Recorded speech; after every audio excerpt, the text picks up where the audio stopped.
Kita mulai.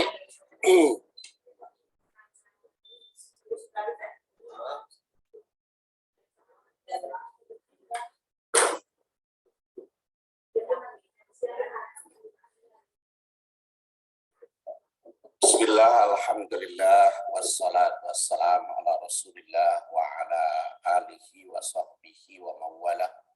Amma ba'du faya ibadallah, usikum wa iyaya bitaqwallah, fa innal jannata uiddat liman ittaqah. Qala ta'ala fil Qur'anil Karim, a'udzu billahi minasy syaithanir rajim. Ya ayyuhalladzina amanu taqullaha haqqa tuqatih wa la tamutunna illa wa antum muslimun.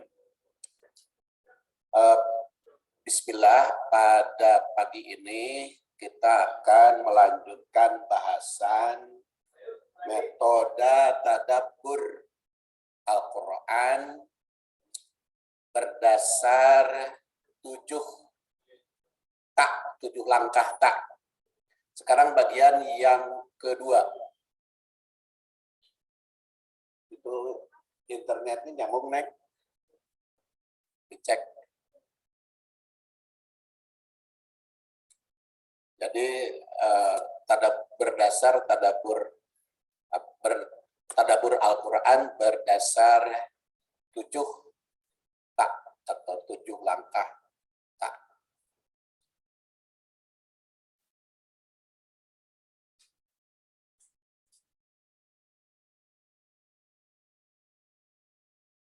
Udah nyambung? Internetnya nyambung? Itu zoom-nya.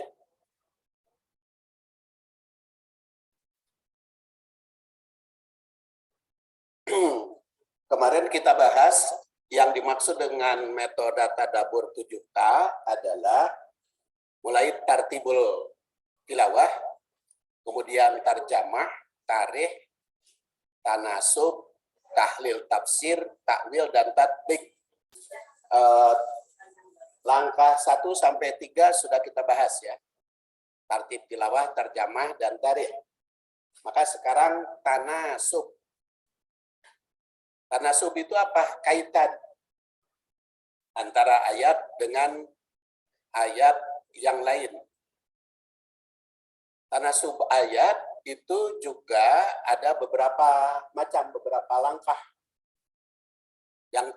Yang pertama keterkaitan dengan ayat sebelumnya.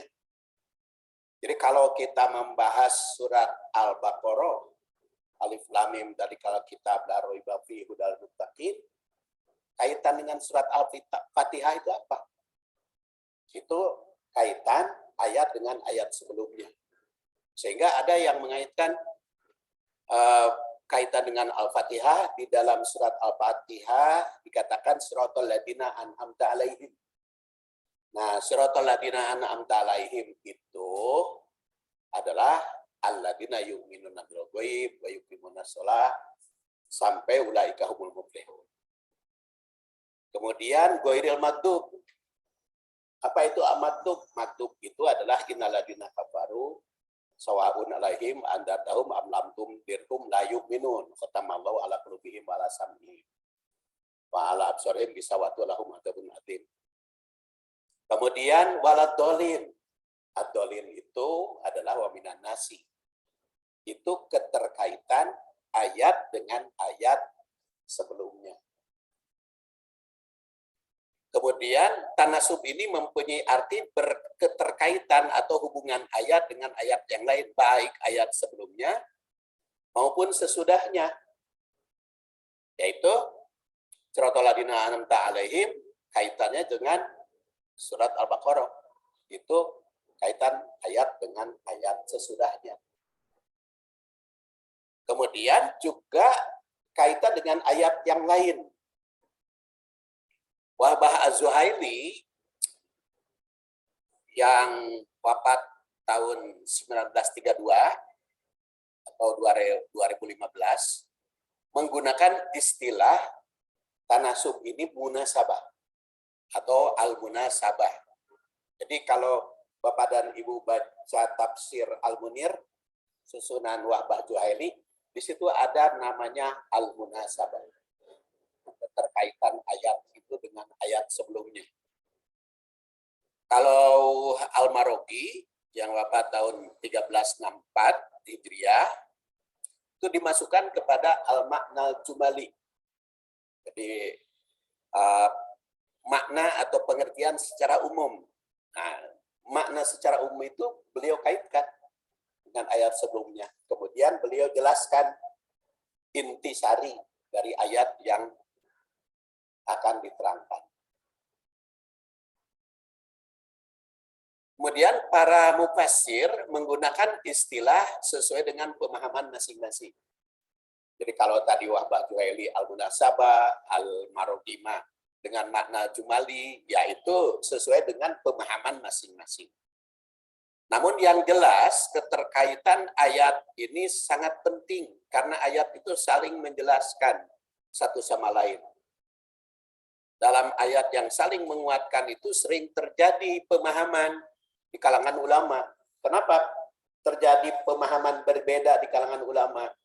Walaupun ayat itu ditafsirkan dengan ayat, dikaitkan dengan ayat yang lain, tapi mengaitkannya oleh otak manusia. Mengaitkannya. Jadi kalau walaupun menafsirkan ayat dengan ayat, tetapi kaitannya dengan menggunakan akal, menggunakan otak manusia. Jadi bisa saja mempunyai pemahaman berbeda. Contohnya, Siratal ladina an'amta alaihim itu ada dengan mengaitkan surat An-Nisa, yaitu mayyuti'illah wa rasul ulaikal ladina an'amallahu alaihim. Karena di situ an'amta alaihim dalam Al-Fatihah, sedangkan pada surat An-Nisa an'amallahu alaihim. Maka menggunakan kalimat yang ada titik persamaan atau titik sama arti, an'amah. Jadi kalau Siratal ladina an'amta alaihim itu siapa? Itu yang taat kepada Allah, taat kepada Rasul, kemudian para Rasul, para siddiqin. Kemudian dalam yang telah dikutip di atas, jelas antara satu ayat dengan ayat yang lain itu tidak ada pertentangan.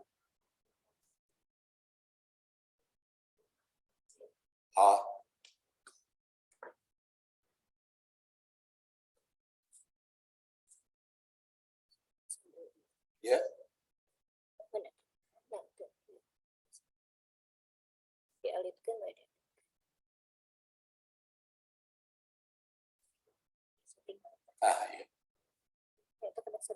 Oh iya, di itu di apa? Neng operator.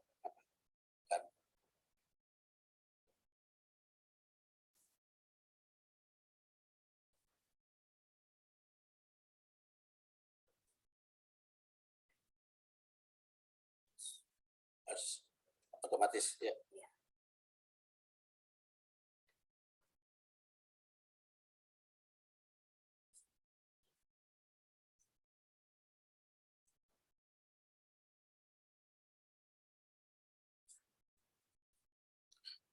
Ya. Jadi dalam ayat yang pernah dikutip di Muqaddimah yang lalu, bahwa Al-Quran itu tidak mungkin ada bertentangan antara satu ayat dengan ayat yang lain. Jadi kalau kita temukan seperti bertentangan, maka itu harus kita tempuh langkah. Kalau di dalam hadis namanya mukhtalif al-hadis. Itu dirumuskan oleh Imam Syafi'i. Dan yang lahir tahun 150, wafat tahun 204, ya, Imam Syafi'i. Kemudian dilanjutkan oleh Ibnu Hajar al-Asqalani yang wafat 852. Ibnu Hajar al-Asqalani itu di dalam Muqaddimah Fathul Bari itu dia jelaskan mukhtaliful hadis. Jadi antara satu hadis dengan hadis lain dikaitkan seperti bertentangan, maka ditempuh kompromi, thariqatul jam'i, kemudian tarjih, kemudian mana yang paling kuat gitu hadis. Kemudian nasih mansuh, mana yang nasih, mana yang mansuh. Karena kalau hadis mah ada yang dihapus, seperti nikah mut'ah. Nikah mut'ah itu kan asal pada awal syariah dibolehkan, tetapi selanjutnya kan dihapus. Jadi itu mansuh namanya, nikah mut'ah. Makanya sampai sekarang tidak berlaku nikah mut'ah. Atau ziarah kubur, asalnya dilarang, tapi sekarang dibolehkan.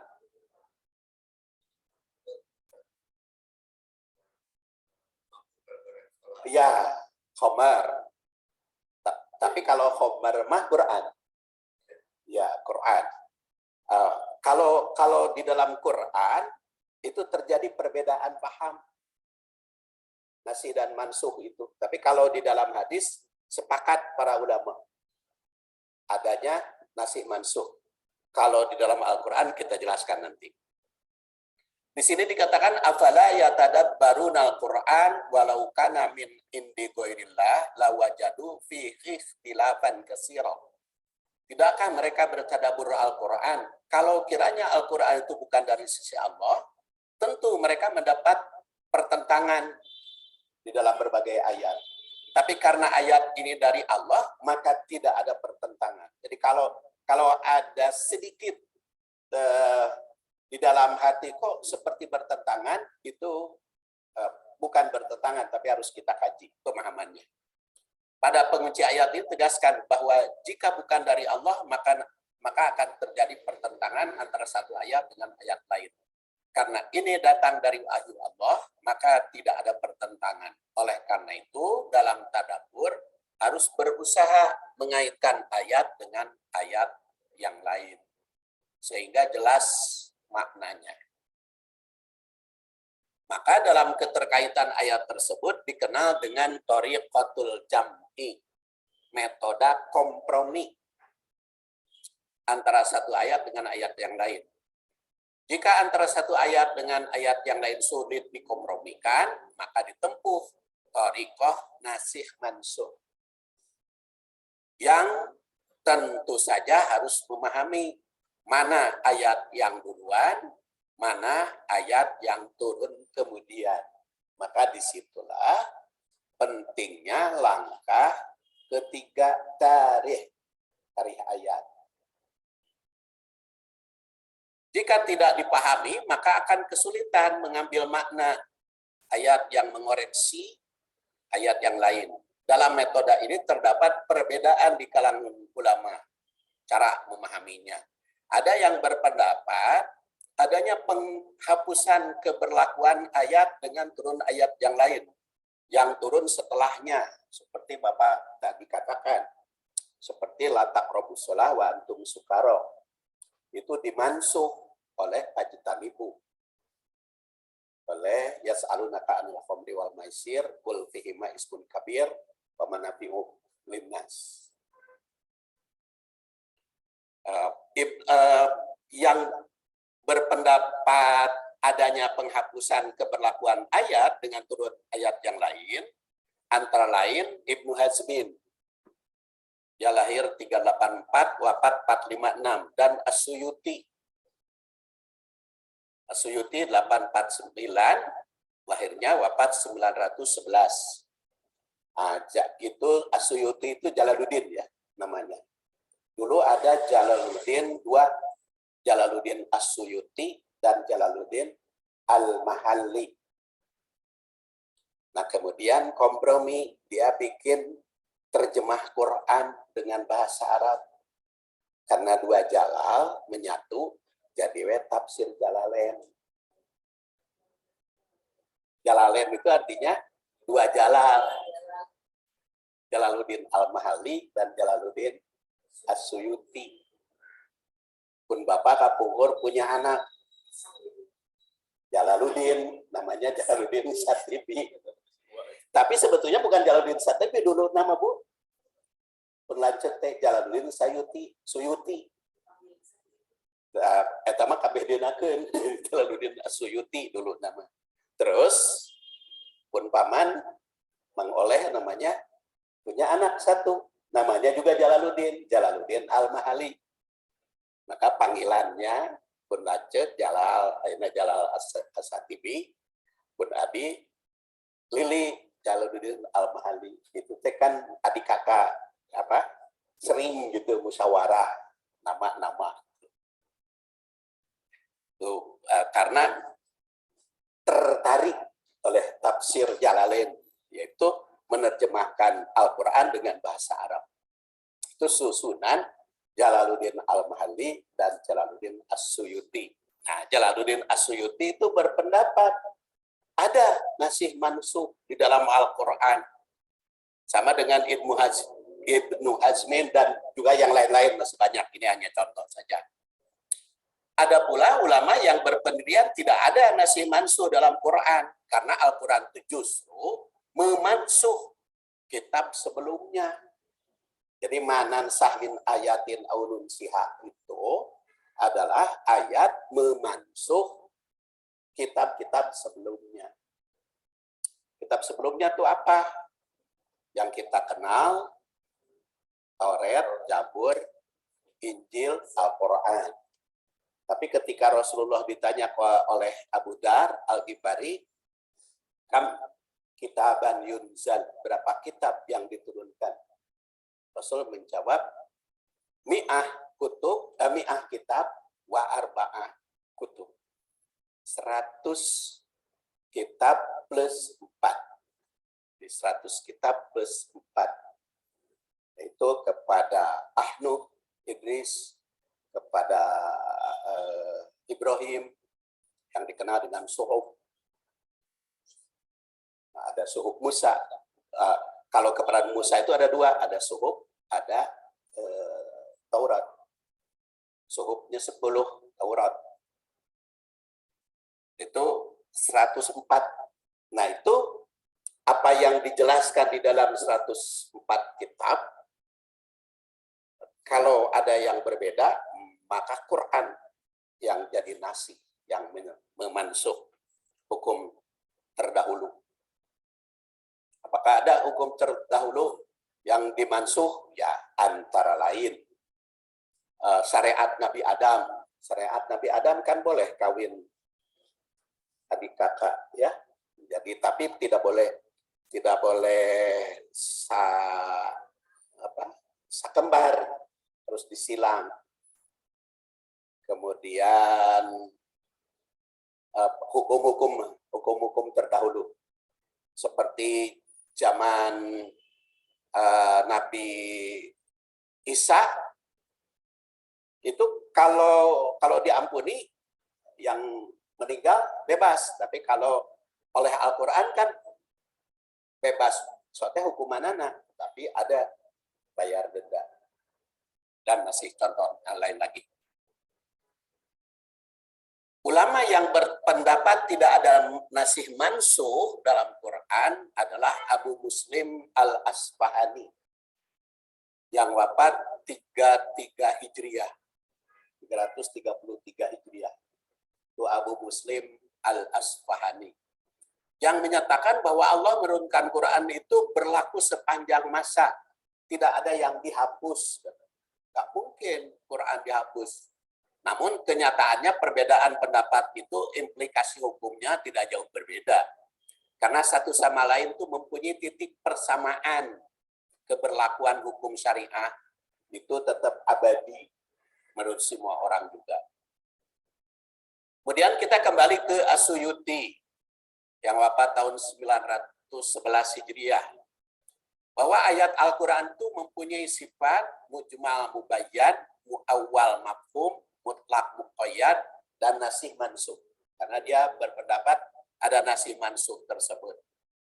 Contohnya mujmal mubayyan. Mujmal maknanya menyeluruh secara global atau makna umum. Jadi maknanya umum secara rinci. Dan mubayyan itu yang nampak rinciannya. Contohnya firman Allah Subhanahu wa taala, wala taj'alullah urdatan li aimanikum an kabarru wa tattaqu wa tuslihu bainan nas wallahu sami'un alim. Dan janganlah kamu jadikan nama Allah dalam sumpahmu sebagai penghalang untuk berbuat kebaikan, bertakwa dan menciptakan kedamaian di antara manusia. Allah Maha mendengar. Kemudian ayat berikutnya, la yu'ahidukumullah billagwi fi aimanikum walakin yu'ahidukum bima kasabat qulubukum wallahu ghafurun halim. Allah tidak menghukum kamu karena sumpahmu yang tidak kamu sengaja, tetapi Dia menghukum kamu karena niat yang terkandung di dalam hati. Allah Maha Pengampun lagi Maha Penyantun. Al-Baqarah 224-225. Kedua ayat ini sifatnya menyeluruh, melarang sumpah yang menghalangi berbuat baik. Jadi tidak boleh sumpah menghalangi berbuat baik. Ini asbabun nuzulnya Abu Bakar. Abu Bakar itu pernah bersumpah gara-gara orang yang dia santuni, hantoh kalau tidak, ya itu menuduh ya Aisyah. Jadi Aisyah itu dituduh berbuat menyimpang, nah didukung oleh dia. Nah, maka Abu Bakar itu kan marah sebagai orang tua Aisyah, sebagai mertua Rasul, yang Abu Bakar itu lahir 2 tahun setelah Rasul lahir. Jadi kolot kena Rasul, kolot kena minantu daripada Mitoha. Ya, Mitohanya lebih muda pada minantu. Jadi Abu Bakar tuh marah sehingga dia bersumpah, tidak akan saya subsidi lagi, tidak akan saya bantu lagi, karena gara-gara dia cenderung ke Aisyah. Tapi setelah itu kan Bakar menyesal sehingga tidak bisa berbuat baik, maka turun ayat ini. Jadi makanya tidak boleh bersumpah. Kadang-kadang kan kita tadu bungkuk harap dempak, siap lain mau dibantu. Nggak boleh sumpah begitu. Jadi kedua ayat ini sifatnya menyeluruh, melarang sumpah yang menghalangi berbuat baik. Kemudian ayat 225 tegaskan Allah tidak menuntut sumpah yang tidak disengaja. Kedua ayat ini sifatnya mujmal, maka butuh rincian. Bagaimana jika terlanjur sumpah sehingga berkesulitan untuk berbuat baik, harus dicabut. Atau sumpah yang dilarang, apa konsekuensinya? Mungkin sudah terlanjur sumpah, ternyata, atau nadar gitu kan, nadar pas, sudah nadar, sulit dikerjakan. Nah, maka ini perlu rincian, dikaitkanlah dengan ayat 89 surat Al-Maidah.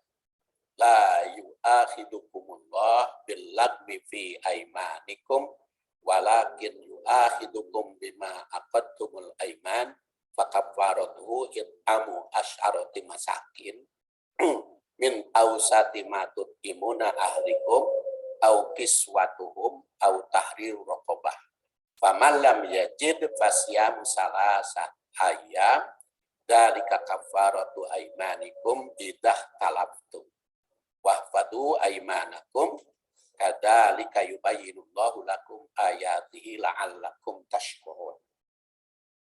Allah tidak menghukum kamu disebabkan sumpah-sumpah yang tidak disengaja, tetapi Dia menghukum kamu disebabkan sumpah yang kamu sengaja. Maka kafaratnya adalah memberi makan 10 orang miskin, yaitu dari makanan yang biasa kamu berikan kepada keluargamu, atau memberi mereka pakaian, atau memerdekakan hamba sahaya. Barang siapa yang tidak mampu, maka saum 3 hari. Nah, jadi kalau tadi di ayat 224-225 larangan sumpah, Dan kalau sumpah itu menghalangi berbuat baik harus dibatalkan. Nah sekarang cara membatalkannya bagaimana? Kalau dilarang, bagaimana cara kafarot? Kafarot itu penghapus. Kafarot itu kufur itu nutup ya. Jadi nutup kesalahan itu bagaimana? Maka dirinci di sini. Yaitu pertama it'am asroh masakin, memberi makan 10 orang miskin. Atau min ausati min ausati matut imuna ahlikum, atau kiswatuhum, memberi pakaian ke 10 orang miskin karena hum di situ. Au tahriru raqabah, atau memerdekakan hamba saya. Kalau tidak mampu, saum. Jadi kafarat sumpah teh kalau melihat urutan ayat ini memberi makan 10 orang miskin. Kalau tidak mampu memberi makan, memberi pakaian. Kalau tidak mampu memberi pakaian, memerdekakan. Apabila pamalam yajid, apabila tidak memiliki kemampuan, saum. Jadi bukan saum dulu. Kafarat mah bukan saum dulu. Pilih memberi makan dulu. Kan ada, abdi mah bade saum we, padahal harta boga. Jadi karena kan kita mah lebih penting ritual biasanya. Dalam kehidupan sehari-hari itu kan lebih penting ritual. Bahkan ada jamaah haji, nah hajawe haji ifrod. Kenapa haji ifrod? Supaya tidak bayar hadyu. tidak bayar hadyu. Atau ada haji tamatu, nggak mau bayar hadyu, nggak mau beli. Saumnya di situ 3 hari, pulang 7 hari. Padahal dia mampu belanja. Jadi kadang-kadang kita itu lebih utama ritual dibanding dengan sosial. Ya padahal kalau kita perhatikan urutan ayat ini, famalam yajid, siap. Ngasih makan, ngasih pakaian, ngasih pakaian, membebaskan budak itu kalau tidak mampu baru sehari sekali makan.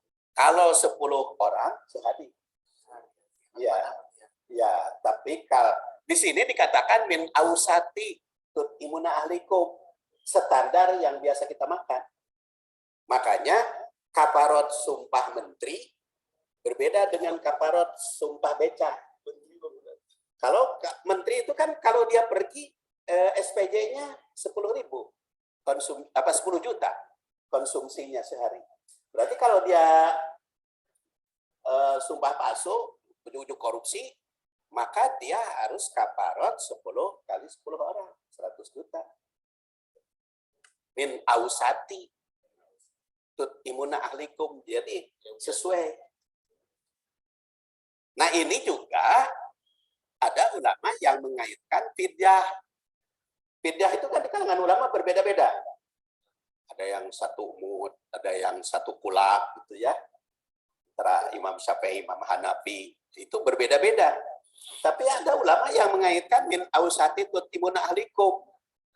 Jadi kalau fidyah itu disesuaikan dengan biaya makan kita. Makan kita 3 kali. Contohnya Bandung. Bandung itu KFM, kebutuhan fisik minimum untuk 4 orang 3.200.000. Itu untuk 4 orang. Kenapa untuk 4 orang? Karena suami istri dan anak 2. Itu 3.200.000 sebulan. Berarti satu orangnya 800.000 ya, dibagi 30. Jadi 30.000 sehari, 35.000 sehari. Itu minimal min ausatitun imuna ahlikum. Jadi kalau ya 1 bulan 3 kali makan. Itu sekitar 1 juta minimal. Tapi seperti tadi, kalau seorang gubernur gaji biaya SPJ makannya berapa kali? 10 Seperti itu. Itu mengaitkan ayat dengan ayat yang lain. Jadi walaupun di dalam fidyah saum itu tidak disebut, pokoknya to'amu miskin, ya, fidyatun to'amu miskin, fidyah memberi makan orang miskin. Karena fidyah itu to'am, jadi to'am di sini it'amu min ausati tut'imuna ahlikum.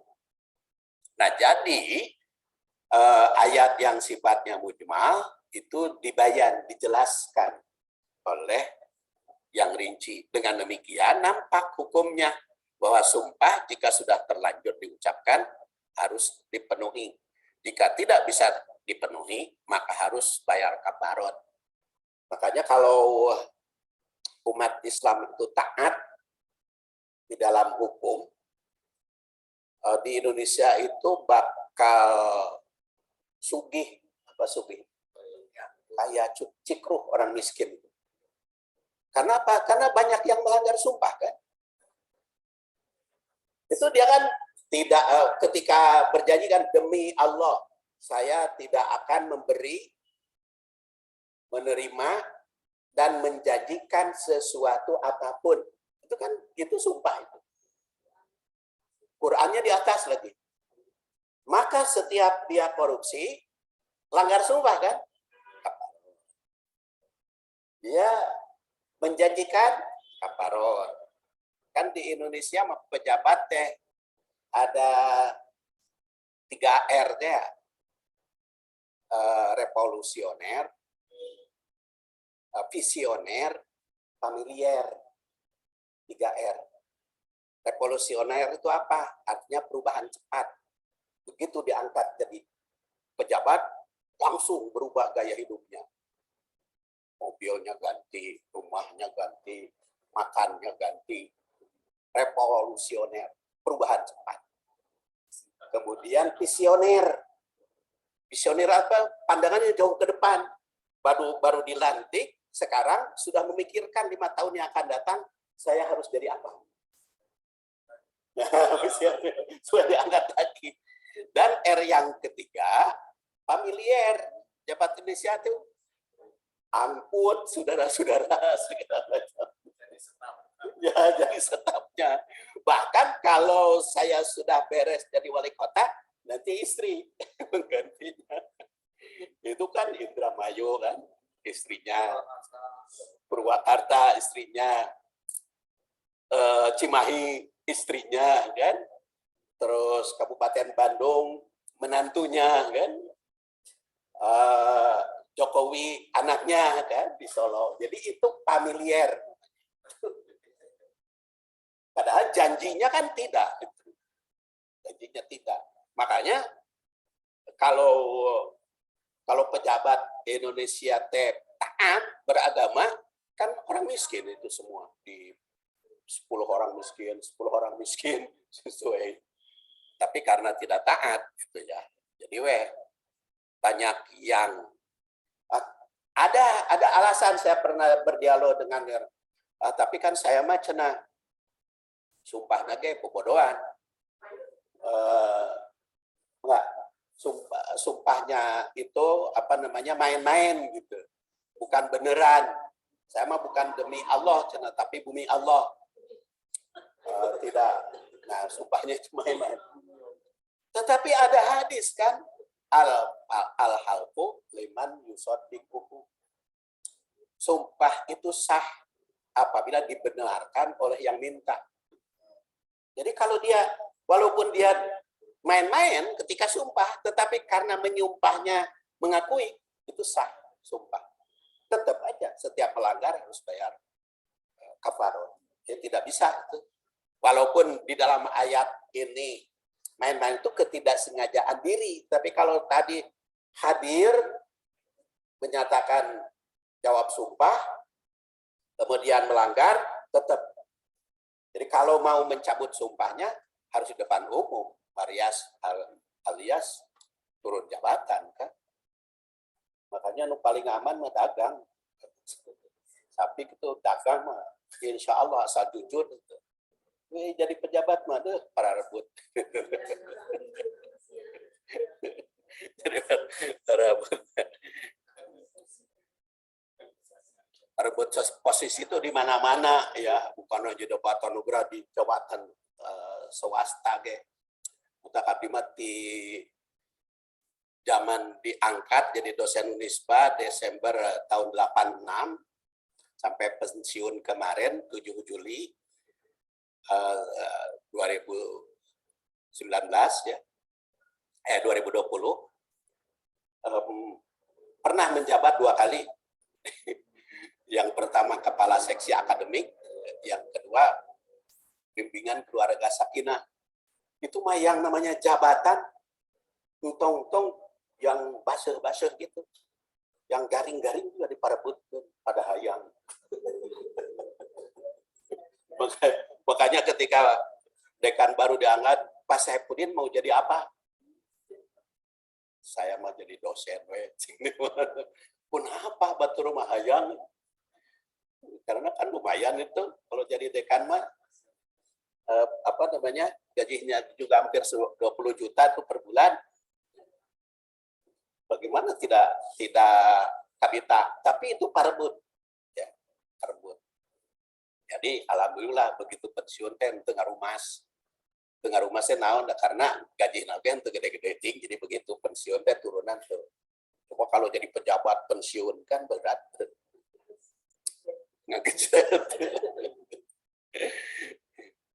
Nah itu sumpah ya. Jadi jangan dianggap sepele sumpah. Jadi nanti kita bahas macam-macam sumpah. Kemudian al-mu'awwal al-mafhum.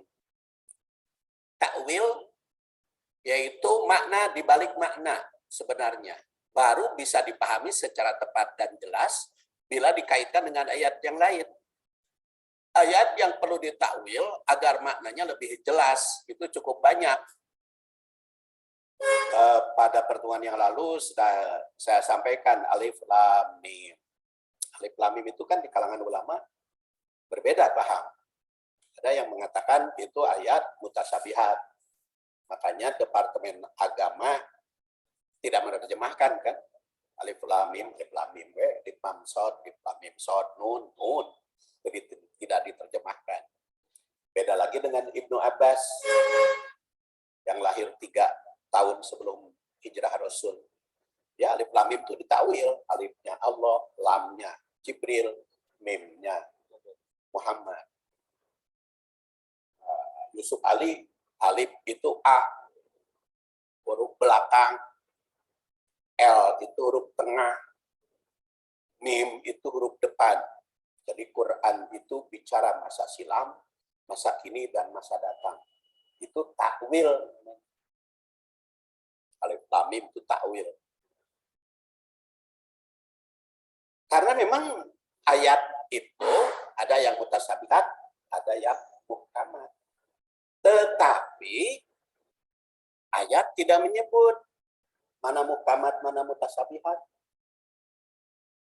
Dalam surat Ali Imran dikatakan ada ayat muhkamat, ada ayat mutasyabihat, tapi tidak menyebut ayat mana yang muhkamat, ayat mana yang mutasyabihat. Disitulah timbul perbedaan paham di kalangan ulama. Karena tidak ditunjukkan, hadis juga kan tidak menyebut mana mutasyabihat, mana muhkamat. Dibiarkan, justru mengundang kita. Bisa saja kan dulu mutasyabihat, sekarang muhkamat. Dulu ketika membaca surat At-Tin, Watin, Wazaitun, Waturi Sinin, bagi orang Sunda mutasyabihat, tin itu apa, zaitun itu apa, turi sinin itu apa. Tapi kalau sekarang kan tidak mutasyabihat lagi. Tin itu tumbuh di Bandung, zaitun ada juga di Bandung. Mungkin turi sinin masih. Jadi itu dulu mah dianggap samar, sekarang sudah jelas. Ada lagi contohnya, waman kana fi hadhihi a'ma fa huwa fil akhirati a'ma wa adallu sabila. Dan barang siapa yang buta di dunia ini, maka di akhirat dia akan buta, tersesat. Coba kalau tidak ditakwil. Barang siapa yang buta, di akhirat buta lagi, tersesat. Atau kasihan ya orang tunanetra. Sekarang mungkin tunanetra lagi. Nah, itu apa sebetulnya? Berdasar ayat ini orang buta, maka di akhirat akan buta. Bahkan tersesat jauh ke belakang. Jika ayat ini dikaitkan dengan ayat lain sebagai takwil, maka akan kalau tidak ditakwil, maka akan kebingungan pemahamannya. Oleh karena itu perlu dikaitkan dengan ayat mafhum sebagai takwilnya. Ternyata di dalam surat Al-Hajj 46 ditandaskan afalam yasiru fil ard fatakuna lahum qulubun ya'qiluna biha au adanun yasma'una biha fa innaha la ta'mal absar walakin ta'mal qulub allati fis sudur. Maka tidak pernahkah mereka berjalan di bumi sehingga hati dalam kurung akal di dalam terjemah Departemen Agama. Hati dalam kurung akal kan teka hati itu terjemah. Hati mah di sini, akal di sini, kunaon dalam kurung. Karena tadi teh waktu terjemah ya, waktu terjemah kan timbul perbedaan paham. Jadi qasat qulubuhum atau qulubuhum kal hajar. Qasat mengeras qulubuhum hati mereka. Jadi mengeras hati. Mengeras hati itu kan positif dalam bahasa Indonesia. Orang keras hati itu bagus. Ya, kuat prinsipnya. Tapi kalau dalam bahasa Arab, keras hati itu jelek. Kal hajar itu. Jadi itu atau qalbun mutakabbir. Qalbun itu terjemahnya hati, mutakabbir besar. Besar hati, qalbun mutakabbir. Dalam bahasa Indonesia itu besar hati kan orang bagus. Sing gede hati kata orang Sunda. Sebab yang dimaksud qasat qulubukum itu bedegong. Bedegong itu dalam bahasa Indonesia bukan keras hati, tapi keras kepala. Qalbun mutakabbir itu sombong. Sombong itu bukan gede hati, gede hulu. Jadi itu terjemah.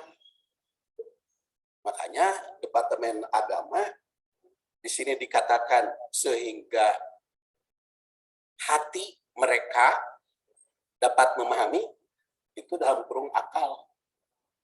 Itu supaya jadi dari satu segi terjemah teh kehati-hatiannya bisa salah arti, tapi dari segi lain harus tepat makna. Qalbun mutakabbir teh bukan gede hati, tapi gede hulu.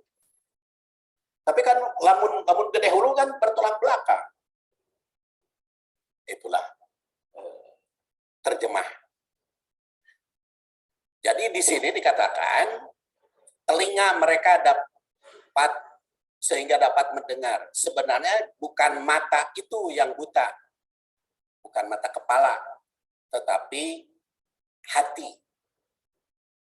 Jadi apa namanya? Ta'mal qulub allati fis sudur. Jadi artinya yang tadi dikatakan bakal sesat di akhirat itu bukan orang buta, tunanetra, tapi orang buta hati.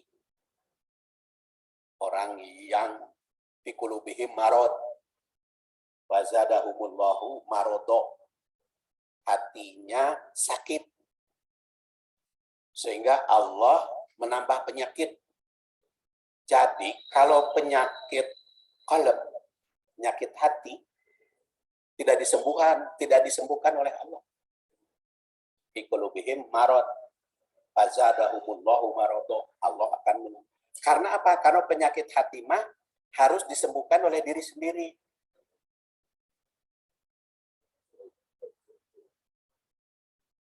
Ya, kalau kafaru. Innal ladzina kafaru sawaun 'alaihim andartahum am lam tundirhum la yu'minun khatamallahu ala qulubihim. Jadi kalau kufur itu dikunci. Tapi kalau dia tidak kufur artinya perbaikan, tentu Allah membuka. Nah, seperti orang munafik di qulubihim marad, maka oleh Allah ditambah penyakit karena kesembuhan penyakit munafik itu harus disembuhi. Datang ke dokter, dokter saya sakit apa? Sakit munafik, nggak bisa. Jadi harus diri sendiri. Makanya istilahnya marad. Kalau di dalam Al-Quran gering, sakit itu ada dua istilah. Ada marad, ada marid. Kalau marid mah penyakit fisik.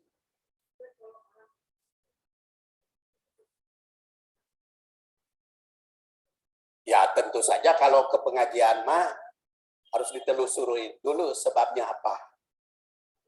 Ya males nanti kan ada pengaruh dari situasi dan kondisi. Ada pengaruh dari iklimnya, Bu.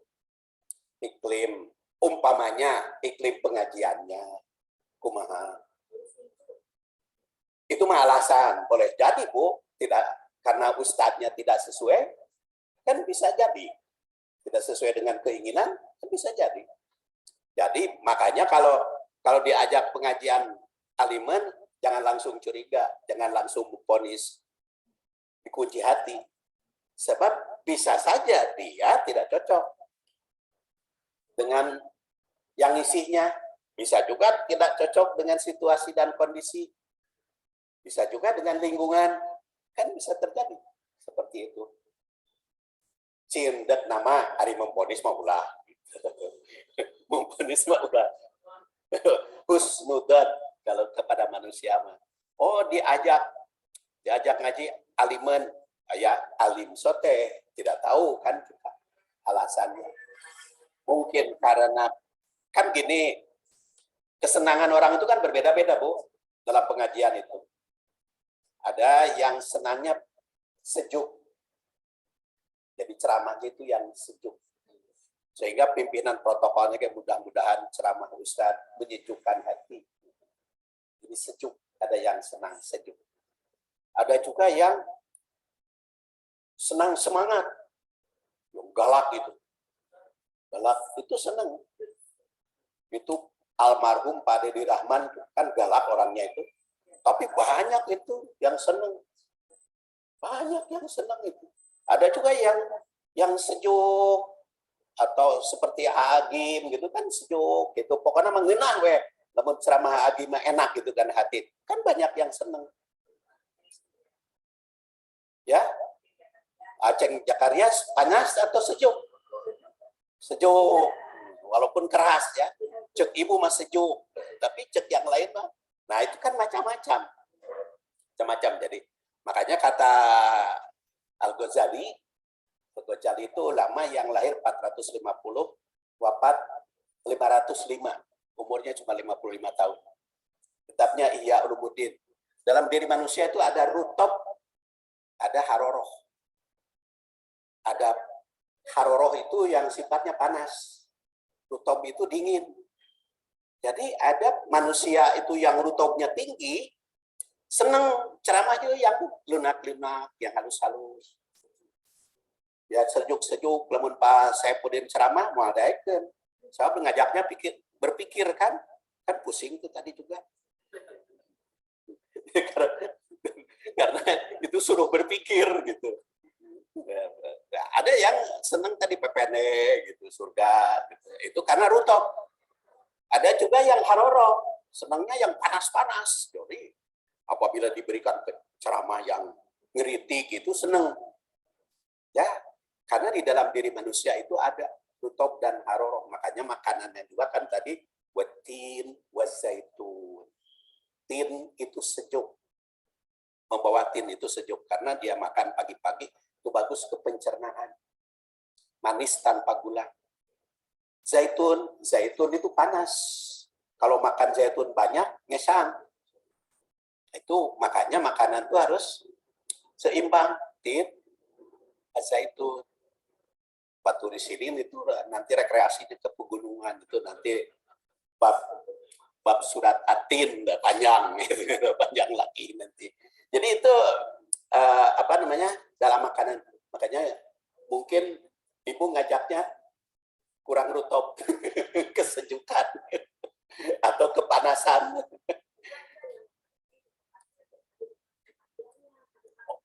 Oh iya.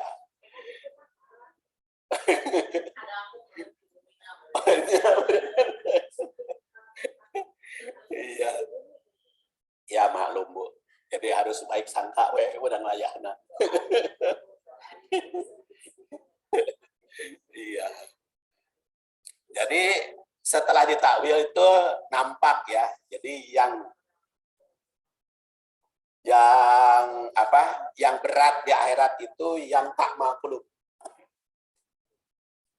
Yang hatinya buta, bukan yang mata kepalanya ya. Ini sambil jalan. Kemudian al-mutlaq dan muqayyad. Muqayyad di sini bermakna mencakup secara keseluruhan, dibalik. Mutlaq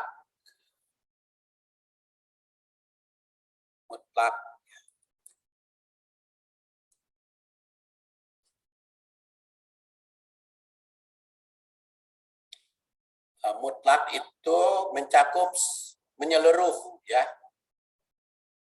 dalam bentuk apapun dan bagaimanapun. Jadi kalau lagi apapun, dimanapun, apapun, itu namanya mutlak bahasa Arab. Berlaku dimanapun, kapanpun, dalam situasi apapun. Sedangkan muqayyad itu ada ikatan. Kalau bahasa Indonesia itu kandal itu suka dibaca teh. Makanya qayyid jadi kait. Mengaitkan. Ayat yang sifatnya mencakup segala hal, maka dikaitkan dengan ayat yang sifatnya muqayyad atau mengkhususkan atau membatasi maknanya. Contoh, tentang haramnya darah. Hurrimat alaikumul maitatu wadamu walahmul hinzir wa ma uhilla li ghairillah. Diharamkan atasmu bangkai, darah, daging babi, dan yang disembelih dengan nama selain Allah. Al-Maidah ayat 3. Di sini sifatnya mutlak. Maitah, bangkai, apapun. Halnya. Dam, darah, apapun. Lahmul hinzir, daging babi. Dan yang disembelih bukan karena Allah. Ini sifatnya mutlak, berlaku. Berdasar ayat ini segala macam darah, mutlak darah apapun.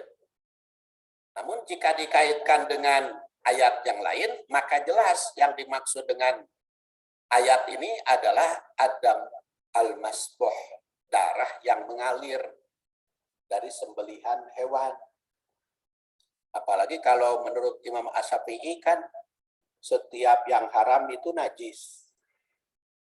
Maka darah juga najis karena haram. Homer juga karena haram jadi najis. Babi juga haram jadi najis. Imam Asy-Syafi'i berpendapat setiap yang haram itu najis dan setiap yang najis itu haram. Imam Syafi'i lahir 150, wafat 204, cuma 54 tahun usianya. Itu mutlak begitu, maka setiap yang haram itu najis. Jadi kalau darah ngecret karena baju, tidak boleh dibawa sholat, karena haram itu najis. Atau pernah ada dari Wardah datang ke rumah, iklan kosmetik. Ini Pak, kosmetiknya halal. Saya tanya, kok ada kosmetik halal diminum gitu? Bukan Pak, dikecretkan itu halal. Kenapa halal? Karena tidak mengandung alkohol. Kan alkohol mah najis. Oh, berarti pendapat Imam Syafi'i. Ya. Makanya iklannya ada halal. Karena setiap yang haram itu najis, tidak boleh dibawa sholat. Tapi kalau menurut Imam Hanafi, setiap yang najis haram. Karena khobisat ya dalam Quran. Tapi tidak ada tidak ada hukum yang mengatakan yang haram itu najis. Timbul perbedaan. Contohnya sekarang, ternyata abdi mah mau mentake, sina mikir we. Contohnya itu daging tulang babi jadi gigi katanya, atau lemak babi jadi sabun, itu kan haram karena najis, tidak boleh dibawa sholat giginya, karena babi itu segala-galanya haram, dan haram itu najis. Bahkan menurut kitab Safinah, babi itu masuk kepada najis mugolado, sama dengan anjing. Tapi kalau menurut Imam Hanafi, yang najis haram, tapi belum tentu yang haram itu najis. Maka sampai sekarang seperti ginjal, operasi ginjal ya, ganti ginjal. Ya, transplantasi. Kan lamun ginjal manusia mah hese kudu dioperasi segala macam. Sekarang ditemukan ginjal babi itu cocok. Cocok itu kalau ditransplantasi kepada ginjal manusia. Nah, kan jadi persoalan. Itu kan najis. Nah. Tapi cek Imam Hanafi mah apa? Itu najis. Haram sote dimakan. Najis sote dimakan. Itu dimakan betul najis. Nah, eta mah contohnya kebutan. Karena kalau kita perhatikan ayat ini, kulla ajidu fima uhiya ilayya muharraman. Nanti menjalar ke vaksinasi oke. Ke vaksinasi oke. Makanya berdebatkan ketika vaksinasi meningitis pakai minyak babi. Karena di sini dikatakan kulla ajidu fima uhiya ilayya muharraman ala imin yat amuhu. Di sini kan imin yat amuhu. Jadi aku tidak menemukan dari yang diwahyukan yang diharamkan ala imin yat amuhu, bagi yang memakan.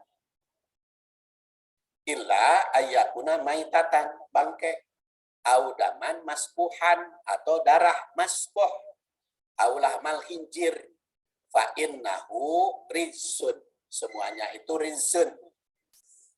Nah, rizun itu diartikan najis oleh Imam Asy-Syafi'i. Tapi rizun itu bukan najis. Makanya dikatakan rizun itu kalau dimakan, imin yat amuhu. Baik maitah, bangke, darah, maspuh, atau lamul hinjir. Au piskon, uhila li goirilah juga. Pamanit turro gairo bagin wala adin fa inna rabbaka ghafurur rahim. Di sini jelas. Jadi ayat 3 dari surat Al-Maidah dikaitkan dengan Al-An'am 145. Jadi jelas bahwa darah yang mutlak itu diharam adalah darah yang mengalir. Jadi seperti marus. Jadi maka darah itu muqayyad. Jadi dijelaskan oleh ayat. Jadi muqayyad. Jadi kalau darah nempel di dalam daging itu tidak haram. Contohnya apa? Contohnya ati atau limpa. Coba kalau ati diperes, kalau bahasa Sunda mah diperes, kalau bahasa Indonesianya diperes, itu kan darah unggul. Hati itu. Atau limpa, dipres, itu darah unggul. Nah, nukitu mah oleh hadis juga dikatakan uhillat lana maitatan wadaman, dihalalkan bagi kita 2 bangkai dan 2 darah. Apa itu 2 bangkai? Yaitu al-hitan wal jarod, ikan dan simut, belalang. Jadi kalau simut bangkai digoreng dapat dituak halal. Atau ikan itu paeh, ikan mati bangkai lauk hiu ngebugiga alahan dagingnya boleh. Nah, disitulah timbul perbedaan paham. Ada kepiting, ada rajungan. Ya, rajungan mati. Kepiting itu di 2, yang dimaksud dengan 2 alam teh mati kalau diam di 1. Itu amfibi. Makanya kan Imam Nawawi itu bersair. Kullu ma fil bahri min hayyin yahil fa in toba au mata aidon kutil kasaraton mutlaqon wa tibda'i. Setiap yang hidup di laut adalah halal. Fa in toba au mata aidon kutil, walaupun bangkai, bungkang ataupun dibunuh. Wa iya isfil arti aidon wa iya isfil arti aidon pamnai. Tapi kalau hidup lagi di darat, maka jangan. Kasaroton seperti kepiting, wadibdai dan katak. Nah, itu syair Imam Nawawi berdasar pemahaman kepada amfibi. Cuman persoalannya amfibi itu seperti apa? Apakah amfibi itu memang yang hidup di 2 alam atau kalau hidup di 1 alam mati? Jadi itu bisa timbul persoalan berikutnya. Tapi yang jelas di sini daman maspuhan. Daman maspuhan itu to'imin yat amuhu. Jadi bagaimana kalau lemak babi divaksinkan? Tapi di sini to'imin yat amuhu itu salah satu dalil yang mengatakan kalau untuk jalur vaksinasi unsur babi ge teu naon, itu ada yang berpendapat demikian. Tapi ada yang berpendapat najis teh. Najis teh. Nah, sehingga tidak mau vaksin karena najis mengandung babi. Ya mah enggak, eta mah didiskusikan ya. Cekapnya kita mah tafsir ya. Tidak akan mentarjeh mangga we. Amil gitor ghairu bagin wala adin fa inna rabbaka ghafurur rahim. Kalau dalam terpaksa dimakan pun boleh. Kemudian an-nasih wal mansuh. Kemudian nasih mansuh. Sekarang, jadi dalam kompromi atau dalam kaitan ayat ini ada istilah nasih wal mansuh. Seperti dijelaskan di atas, nasih mansuh dalam Al-Quran itu diperdebatkan di kalangan ulama. Apakah ada hukum Al-Quran yang dihapus keberlakuannya? Namun penerapannya nasih mansuh juga itu diperbincangkan karena ada yang berpendapat mencakup secara keseluruhan. Ada pula yang berlaku secara khusus. Contohnya ada yang berpendapat bahwa ayat wasiat itu dimansuh oleh ayat waris. Dan wasiat itu tidak berlaku. Atau halalnya nikah dengan wanita ahlul kitab dimansuh oleh tatanqihul musyrikat. Rata-rata karena orang ahlul kitab sekarang rata-rata mempertuhankan selain Allah. Kita lihat contohnya. Umpamanya antara wasiat dan waris. Dalam Al-Quran surat Al-Baqarah, kutiba alaikum idha hadara ahadakumul maut in taraka khaironil wasiyah lil walidain wal akrobin bil ma'ruf haqqan alal muttaqin. Diwajibkan atas kalian apabila hadir ahadakum kepada salah seorang di antara kalian antaroka khairon meninggalkan harta al wasiyah lil walidain untuk wasiat kepada orang tua dan kaum kerabat bil ma'ruf secara ma'ruf haqqan alal muttaqin, itu hak bagi orang muttaqin. Al-Baqarah 180. Secara tegas ayat ini memerintah untuk wasiat tentang harta. Wajib wasiat itu jika merasa diri mendekati mati. Kalau sudah merasa diri dekat mati harus wasiat. Kumaha merasa dekat mati teh? Ya mungkin sudah lanjut usia, sakit-sakitan, sudah lanjut usia seperti saya sekarang 69 tahun. Kan dalam hadis dikatakan rata-rata umur umatku 60 sampai 70, tinggal 1 tahun lagi. Tapi dah yang kena hirup. Kakak saya juga belum. Jadi masih kayak kena hirup. Iya, Kang Yus, Kang Jalal, itu kan masih hidup kakak saya juga. Ini kalau sudah mendekati wasiat itu wajib. Otak saya udah wasiat pada anak-anak. Kalau bapak meninggal duluan, maka harta yang dimiliki bapak dibagi 2 dulu dengan mama. Kalau mama duluan meninggal, maka bagi 2 dulu, baru bagi waris. Itu wasiat. Wasiat kepemilikan. Bukan kalau bapak atau mama meninggal, anak laki-laki maupun perempuan harus sama. Oh enggak, itu wasiatnya bertentangan. Wasiat batil, itu wasiat bertentangan. Tapi kalau dibagi 2 itu makan kepemilikan harta mah tergantung sepakat.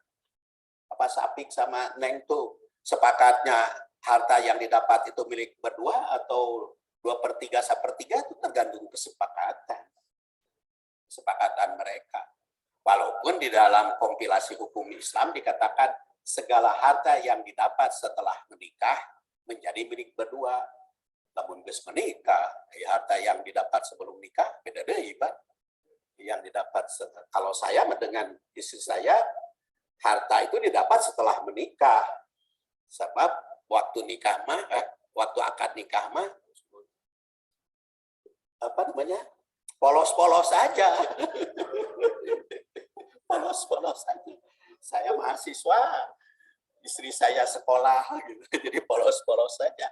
Jadi apapun yang didapat itu setelah menikah, makanya saya wasiat kepada anak-anak. Siapapun yang meninggal duluan, wasiat bagi 2 dulu, milik berdua, setengah-setengah. Baru ya setengah dibagikan. Tapi jadi itu kan beda nanti ibu-ibu dengan bapak itu beda lagi macam-macam.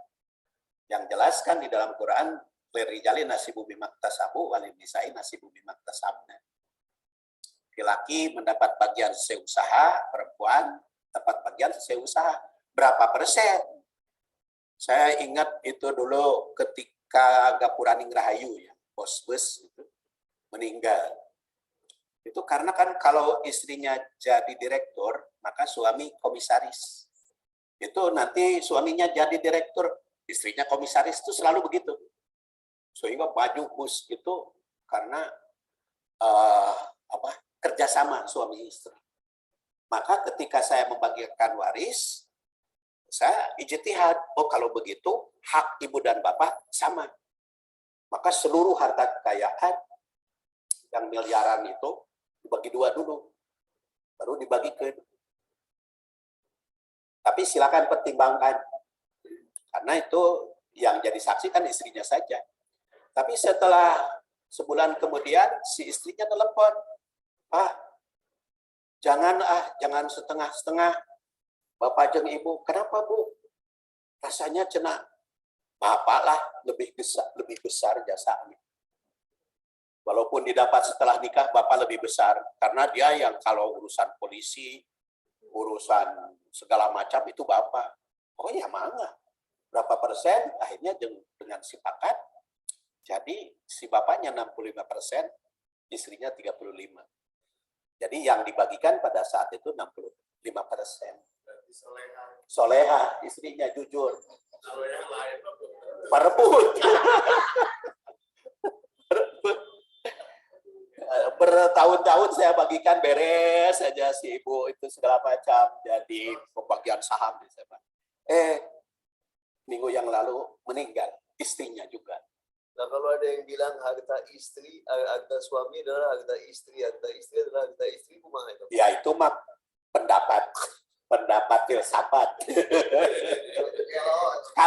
kalau di dalam pelaksanaannya istri mengambil harta suami, kalau istrinya kekurangan itu boleh tanpa izin. Seperti kasusnya Hindun bin Utbah. Itu kan datang kepada Rasul, ya Rasulullah, suamiku Abu Sofyan itu rajulun syahih, kuman, kikir pisan. Ya koret. Tidak memberiku kecuali kalau dia berada di rumahku. Dan saya kekurangan. Padahal Abu Sufyan itu kan orang kaya. Orang kaya pisan, ya, saudagar besar. Anaknya oke, Muawiyah bin Abi Sufyan, gubernur Sam, jadi presiden, jadi raja lagi. Muawiyah.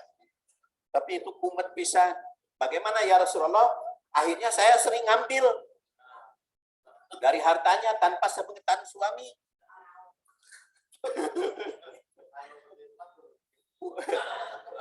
Kumaha ya Rasulullah? Maka Rasul menjawab, khud min mali bil ma'ruf, atau dalam redaksi lain mayakfi wayakfi auladik. Boleh kamu mengambil dari hartanya secara ma'ruf. Secara ma'ruf, tapi mayakfi yang mencukupimu dan mencukupi anak-anakmu. Jadi kalau suaminya kumet, tidak memberi nafkah, baru boleh diambil. Itu kanyahoaneun deui. Hindun teh mengambil hadong karena hartanya banyak. Hartanya banyak sambil kumet. Jadi beda lamun pun bojo ngambil duit 10.000 kanyahoan babi. Sebab duitnya saeutik. Doa sawab duitnya saeutik, tapi lamun duitnya banyak mah kan diambil 10 juta ge mah karasan.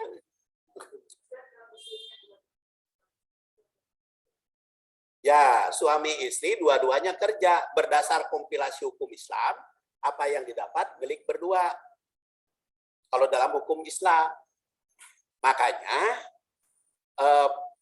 pencetus kompilasi hukum Islam itu kan Munawir, Menteri Agama, Munawir Sadali. Dia itu kan orang Solo. Orang Solo itu kan Jawa. Jawa itu prinsipnya gonogini. Jadi yang didapat setelah nikah itu milik berdua. Beda lagi dengan orang Sunda. Kalau orang Sunda mah lalaki satanggungan, awewe saaisan. Jadi laki-laki 2 kali lipat perempuan.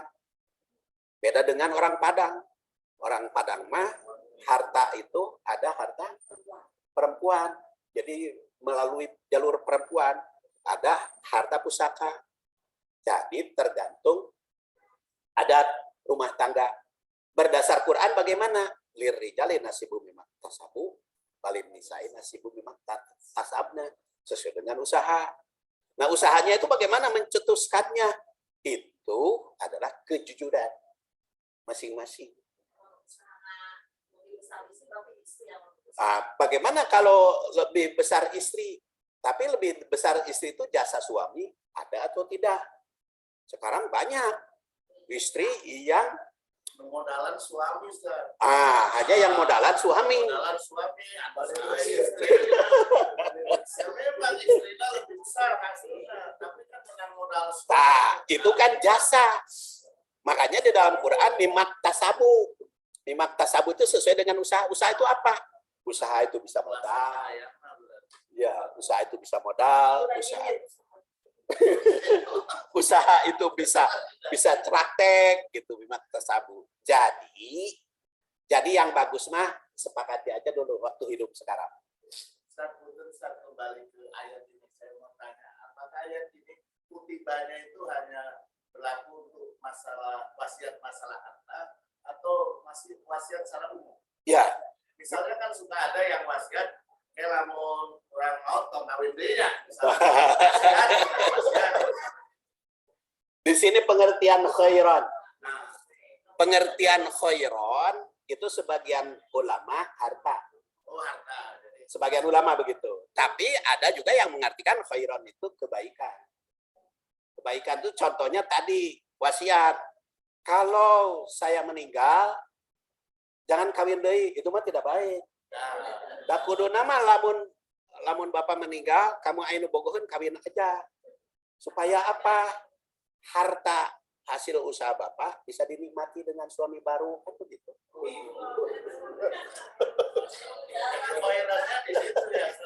Khairan itu. Terus kalau istri juga begitu, Pak. Kalau ibu lebih dulu meninggal, bapak anu bogoheun kawin deui. Supaya apa? Supaya harta hasil usaha orang bisa dinikmati dengan istri baru. Itu kan sodako.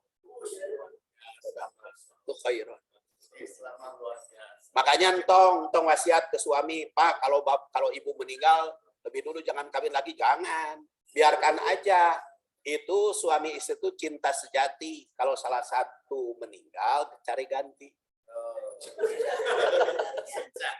Ya, atuh damanya kudu bujangan, tapi kakolot ting ora kene kan kasihan.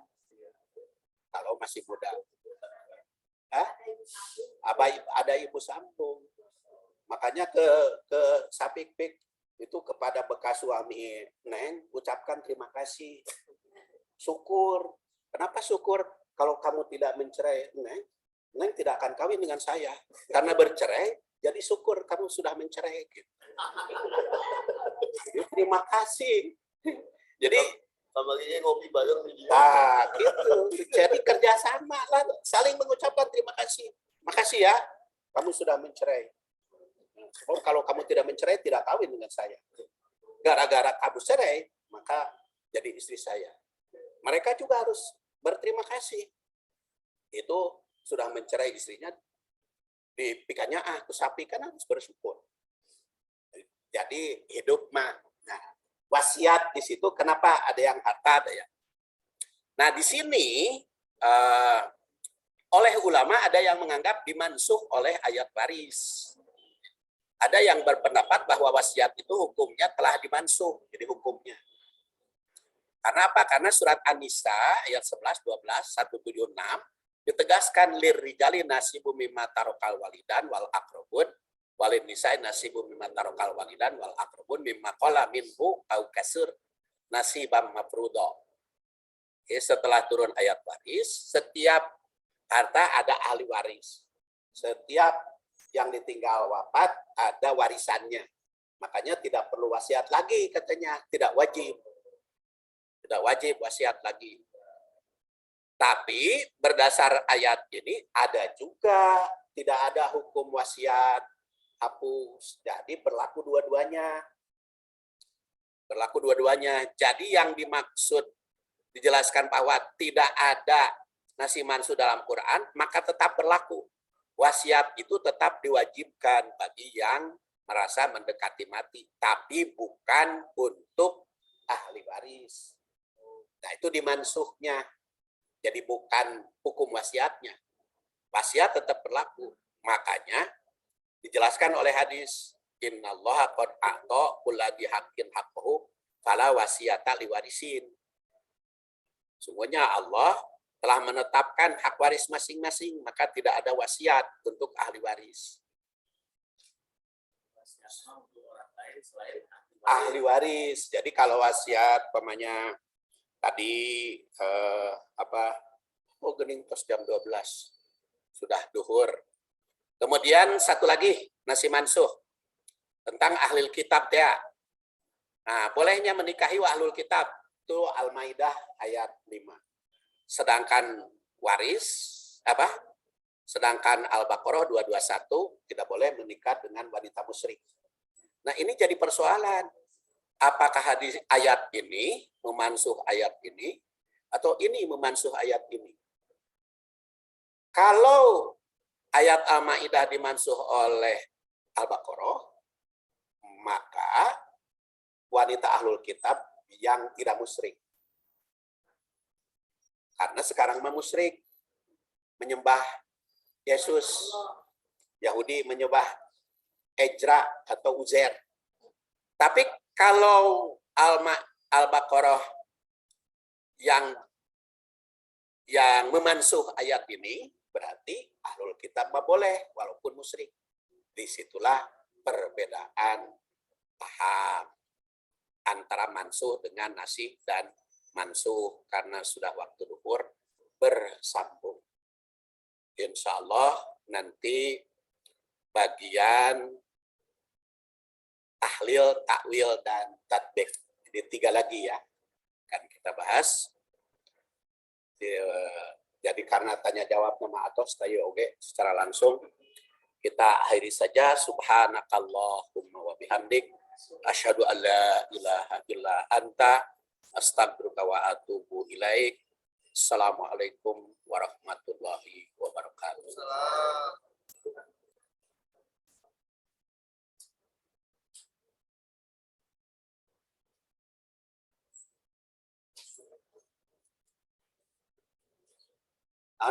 Dia neng